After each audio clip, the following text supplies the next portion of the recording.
अस्सलाम वालेकुम दोस्तों, मैं हूं शाहिद हुसैन। नैब कवानीन से मुतल्लिक़ आज बात करेंगे। मेरे साथ सीनियर कानूनदान सीनियर वकील जो है अल्ताफ़ जावेद साहब मौजूद हैं। अल्ताफ़ जावेद साहब, नैब के कवानीन के मुताबिक किसी भी मुलज़िम के ऊपर चाहे जितना भी बड़ा जुर्म हो, उसके फ़ैसले की जो उसके ख़िलाफ़ जो रेफरेंस दायर किया जाएगा, उसकी फ़ैसले 30 दिन में सुनाया जाएगा, उसका ट्रायल मुकम्मल किया जाएगा। हम देख रहे हैं कि साल से यहाँ पर कराची की हिसाब अदालतें हों या पूरे पाकिस्तान में केसेस पेंडिंग हैं। इतने तवील अरसे से केसेस पेंडिंग होने की वजह क्या है और क्या नुकसान होता है? शायद भाई, जो कवानीन बनते हैं ना, या आपको एजेंसी बनाते हैं, आप एक एजेंसी या एक इदारा इसलिए बनाते हैं कि कभी वो मुस्तकिल बुनियादों पे एक काम करें।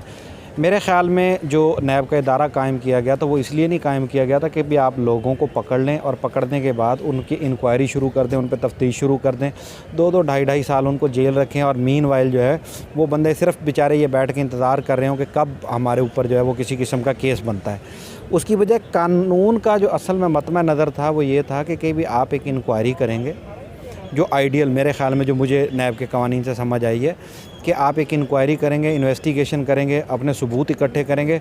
सबूत इकट्ठे करने के बाद आप अपना इंटरनली अपना रेफरेंस तैयार करेंगे। रेफरेंस तैयार करने के बाद आप जाके सिंपली उसको जो है वो कोर्ट में जमा करवाएंगे। कोर्ट उस बंदे को समन करेगी। इसीलिए इसमें शायद बेल की प्रोविज़न भी इसलिए नहीं रखी गई थी कि क्योंकि लेजिस्लेचर ये चाह रहा था कि 30 दिन के अंदर अंदर इसका फ़ैसला हो जाए।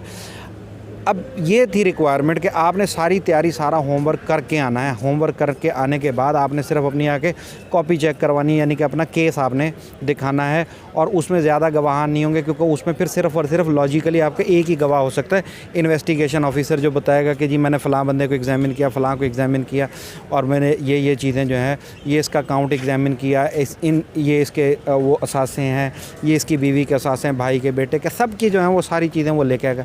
मगर अब हो क्या रहा है?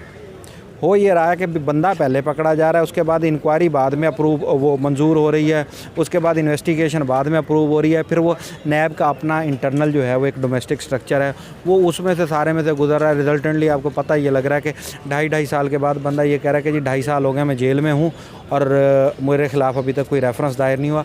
और फिर भी वो कहता है बेचारा कि कभी मुझे बेल दे दें। और बदकिस्मती ये है कि बगैर किसी केस को उसको बेल इसी वजह से मिल जाती है कि भी आपके ख़िलाफ़ कोई केस कायम नहीं हो सका, इसलिए हम आपको बेल दे रहे हैं। तो आप क्या समझते हैं कि फिर इस तरह ये करप्शन का खात्मा मुमकिन हो पा रहा है? क्योंकि नए अदालतें अगर बना दी गई हैं, या उनका क्या उनकी वजह से जो पेंडिंग केसेस हैं, क्या उनके फैसले जल्द हो पाएंगे? क्या वजह हो सकती है? अदालतों की तादाद बढ़ा देने से कोई फ़ायदा नहीं होगा किसी किस्म का भी, अगर आप इन चीज़ों को इम्प्रूव नहीं करते, अगर नैब अपना होमवर्क नहीं करके आती। एक केस में कभी भी ये करप्शन केस साबित करने के लिए आप 500 आपने गवाह बना दिया। 500 गवाह बनाने के लिए अगर आप डे टू डे भी एक केस चलाएं तो आपको तकरीबन 2 साल चाहिए।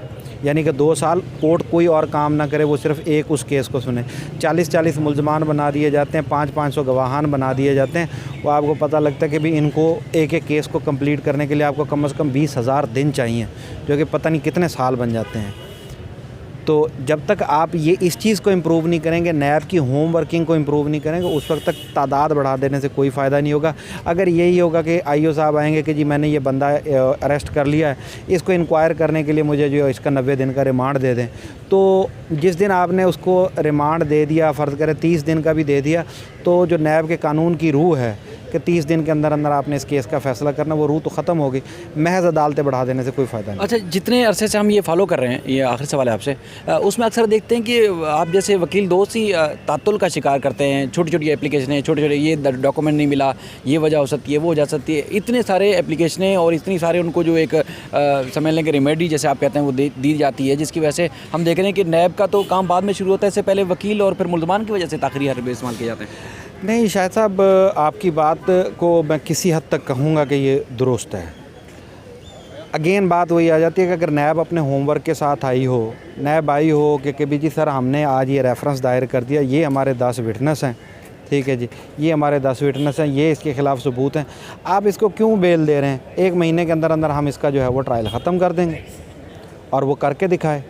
बेसिकली नैब जो लूप होल्स छोड़ रहा है, जो जगहें छोड़ रहा है, जो स्पेस छोड़ रहा है, उसमें आके डिफेंस काउंसिल जो है वो मूव कर रहा है। अगर नैब अपना केस एयर टाइट बना के लाएगी डिफेंस काउंसिल को, या हमें उसमें घुसने का मौका नहीं मिलेगा, तो हम लोग भी किसी किस्म की कोई अपनी जो है वो टेक्निक यूज़ नहीं कर सकते। अमूमी तौर पे इन चीज़ों पे कोई टेक्निक्स यूज़ नहीं की जाती किसी किस्म की। लेकिन मैं अगेन यही बात कहूँगा कि उसको इसमें नैब की में बेल की प्रोविज़न सिर्फ कानून को सख्त बनाने के लिए नहीं रखी थी, इसलिए रखी गई थी कि 30 दिन के अंदर अंदर ट्रायल कंक्लूड हो रहा था। 30 दिन के अंदर अंदर ट्रायल कंक्लूड हो रहा था। अब वो नैब अपनी होमवर्किंग करके नहीं लेके आ रही, वो एक डॉक्यूमेंट पे रिलाई करें, वो रिकॉर्ड पे नहीं है, तो लामहला हमें एप्लीकेशन देनी पड़ती है कि भाई इस एप्लीकेशन की हमें कॉपी तो प्रोवाइड की जाए। अल्ताफ़ साहब आपका बहुत शुक्रिया, आपने अपना कितनी कीमती वक्त दिया। जो कराची की हिसाब अदालतें तकरीबन हिसाब अदालतों में 350 से ज़्यादा रेफरेंसेस पेंडिंग है और सिंध हाई कोर्ट से तकरीबन 1-1.5 मुलजमान ऐसे हैं जिनके ऊपर अरबों रुपए की करप्शन के इल्ज़ाम है, वो ज़मानतों पर हैं, सिर्फ इस वजह से कि नैब की जानिब से जो शवाहिद हैं वो जल्द जमा नहीं किए जाते, नैब की तफ्तीश जो है वो नाक़िस होती है या उनको रिकॉर्ड नहीं मिलता या नहीं मिल पाता और कवानीन के मुताबिक उस पर अमल दरामद नहीं करते। तो अगर ये सारे कवानीन पर अमल दरामद करना शुरू कर दें जो बनाए जा चुके हैं तो शायद ये करप्शन का खात्मा मुमकिन हो सके। अल्ताफ़ साहब आपका बहुत शुक्रिया, फिर किसी और मौजू के साथ आपकी खिदमत में फिर हाज़िर होंगे, तब तक के लिए।